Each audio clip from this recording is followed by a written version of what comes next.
Olá, meninas! Eu estou fazendo esse vídeo aí para vocês entenderem um pouco melhor a perspectiva do momento que estamos vivendo, sabe? Esse momento de quarentena, esse momento de clausura social, né? A gente precisa fazer com que a gente se ajude, né? E aí, como eu pedi no portal, que era para fazer um resumo da obra A Verdade e a Mentira no sentido extramoral, escrito pelo Nietzsche. O Nietzsche, ele é muito falado e pouco conhecido. O que podemos observar é que, principalmente nas redes sociais, se usa muito. Mas assim, e humildemente para a gente das matrizes filosóficas da psicologia, a gente precisa saber, entre outras coisas, esse livro, A Verdade e a Mentira no Sentido Extramoral, né, que ele escreveu mais ou menos em 1873, século XIX, confere. E aí ele tem uma linguagem, quando vocês estiverem lendo, vocês vão ter uma certa dificuldade, né, que é da natureza do próprio texto do Nietzsche. Mas basicamente ele vai falar como é construído a verdade. Então, inicialmente, ele faz um estudo sobre o texto extramoral, vai além da moral. Que moral era essa? Era a moral judaico-cristã, que ele fez um estudo, leu, se apropriou e chegou a algumas situações como origem da construção da verdade. A primeira possibilidade de verdade, ele vai dizer que a verdade tem uma origem divina, que é a origem religiosa, a origem de Deus, a verdade é de Deus, a verdade do dogma, e tem a verdade absoluta, a verdade da ciência. Então, o que acontece? Esses dois grandes momentos, que incluem a verdade absoluta e a verdade da religião, a verdade do dogma, a verdade divina. Se eu perguntar para vocês o que seria verdade, o conceito de verdade, existe um grau de dificuldade de entender o que é verdade. A gente pode até dizer o que é, dar um exemplo de verdade. Mas, no caso de um conceito, como é que se constrói isso? Essa que é a grande sacada desse livro para vocês da psicologia.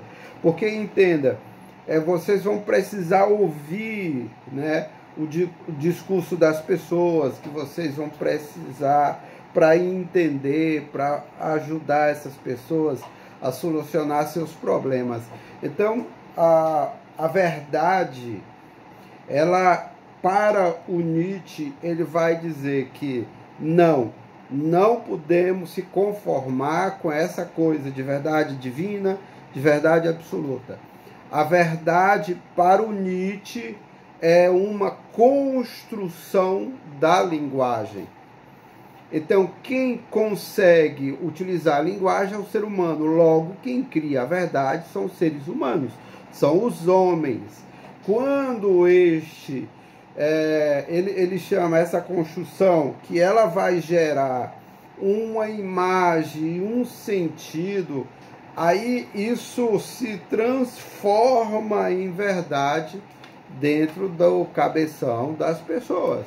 Então, quando alguém lhe conta uma história, essa história, se você dá poder de crença, cria uma imagem na sua imaginação, vamos dizer assim, e isso faz com que aquilo tenha um corpo, sabe? Então, a imagem e o sentimento que isso gera.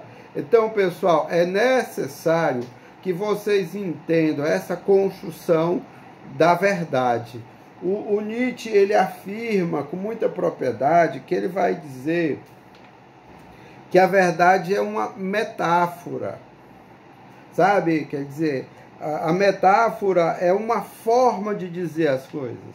Eu dou sempre esse exemplo que eu poderia, em sala de aula, dizer que é proibido usar o celular. Até dentro do regimento interno se qualifica isso, né? Porque isso atrapalha o ensino e a aprendizagem. Mesmo que nessa pós-modernidade, essa dependência dessas pequenas tecnologias seja muito forte, mas poderia se obrigar a não usar esse equipamento. Lógico que isso, pelo menos eu não faço, eu convivo bem com isso. Eu tinha uma aluna que ela era muito tímida, e era tão tímida que ela não conseguia se expressar no grupo, né, em sala de aula. E um dia ela levanta o dedinho e diz assim, eu quero falar, e toca um celular. E ela, por ser muito tímida, ficou muito vermelha, e isso acarretou que ela saiu correndo. Meu Deus, o que vai acontecer com essa menina? Então ela tentou pular do primeiro andar, sabe? Foi no banheiro, tentou suicídio, tentou se afogar na privada, sabe? Lógico, calma, isso é um pouco exagero meu, mas o que eu quero dizer é que assim, pessoal, eu poderia dizer claramente que é proibido usar o celular, e eu criei uma história que pode ser fabulosa, mas que ela também retrata uma determinada verdade. Então, as metáforas, de forma geral, ela é muito nesse sentido, sabe? A cultura milenar, existem fábulas, existem metáforas maravilhosas para identificar determinadas verdades. E aí o Nietzsche vai falar que a verdade, determinadas palavras em idiomas diferentes, sabe? Quer dizer, o que vai designar uma determinada ação nos respectivos idiomas e das culturas. Então, pessoal, este texto ele tem um certo grau de dificuldade, mas ele é interessante, sabe? O autor do livro que eu indiquei, o Danilo Marcondes, ele faz uma introdução. Se vocês observarem, ao redor tem um retângulo que ele diz assim, como esse texto de 1873 é um dos momentos privilegiados em que o Nietzsche inicia sua revisão de um conceito tradicional da filosofia, que é a verdade. Seu objetivo é desmistificar a verdade, revelando como um conceito fabricado, isto é criado histórica e socialmente. Entretanto, tal conceito tem sua origem ocultada, aparecendo como objetivo definitivo e científico. Então, assim, pessoal, a verdade, por exemplo, da ciência é uma verdade que gera mitos também, como vocês já estudaram lá o livro do Senso Comum 1 do Rubem Alves, né? Quer dizer que as pessoas, o mito ele é perigoso porque ele inibe pensamento e induz comportamento, sabe? Quer dizer, nós vivemos numa sociedade, e agora, dentro dessa nova situação mundial, a ciência foi revitalizada, né? Quer dizer, o seu papel, né? Quer dizer, aqui no Brasil estavam marginalizando a ciência, né? Quer dizer, com o advento das queimadas, o discurso governamental fez com que uma fatia da sociedade não deixasse de credenciar o discurso científico.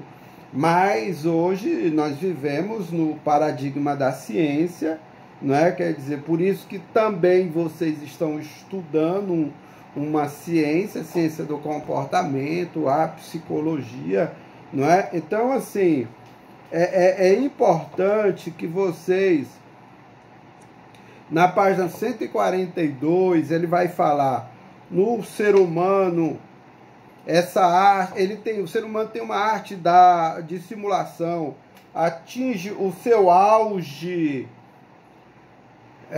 aqui através do engano, da lisonja, das mentiras e ilusões, o falar por trás, o representar, o viver do brilho alheio, o estar mascarado, a convenção velada, o jogo de cena diante dos outros e de si mesmo. Em suma, o constante evocar em torno de uma chama de vaidade. São tanto a regra e a lei segundo as quais quase nada é mais incompreensível do que o surgimento desses conceitos de verdade. Então, pessoal, basicamente, essa leitura que eu pedi a vocês é na perspectiva de vocês entenderem um pouco mais como é construído as verdades. Vocês já estudaram René Descartes, onde ele vai nos ensinar um método de pensar, um método da dúvida. Então agora você já sabe que, além de duvidar, você vive em várias situações que tem periodicamente construções de verdade. E aí, quando essas verdades, quando cristalizadas, inviabiliza processos de mudança. Então você, para entender o mundo, precisa saber como é construído essas afirmações, sabe? Das moralidades, dos valores, sabe? Quer dizer, vocês vão ter que ter consciência das verdades que pautam as suas vidas, sabe? Não estou dizendo que você tenha que duvidar de tudo, mas vocês precisam entender como é que funciona essa situação aí. Então, pessoal, o livro é este aqui, do Filosofia, Textos Básicos de Filosofia, do Danilo Marcondes, tá certo? Então, leio com calma, sabe? Entenda as palavras que você tiver dificuldade, para um pouco a leitura, vai saber o significado, porque aí você vai assimilando, sabe? Todo o processo de leitura, não existe uma leitura fácil ou difícil. Ela precisa ser metabolizada. Então, a minha proposta em trazer a verdade e a mentira no sentido extramoral é justamente essa caminhada que no início saímos da Idade Média, agora depois entramos no início da ciência clássica, René Descartes. Vocês já fizeram até uma avaliação que incluiu o René Descartes, sabe?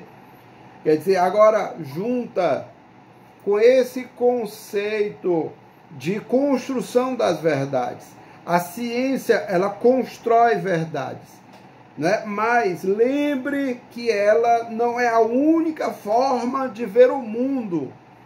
Sabe, quer dizer, o senso comum tem a sua importância e a sua relevância.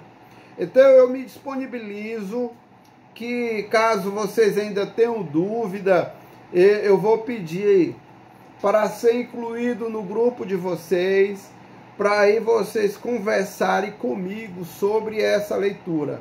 Então, um grande abraço, desejo para vocês muita força nesse momento delicadíssimo, sabe? Aproveite não só para estudar, aproveite também estar perto das pessoas que você verdadeiramente ama, sabe? Consiga redescobrir o significado de estar junto. Um grande beijo e fique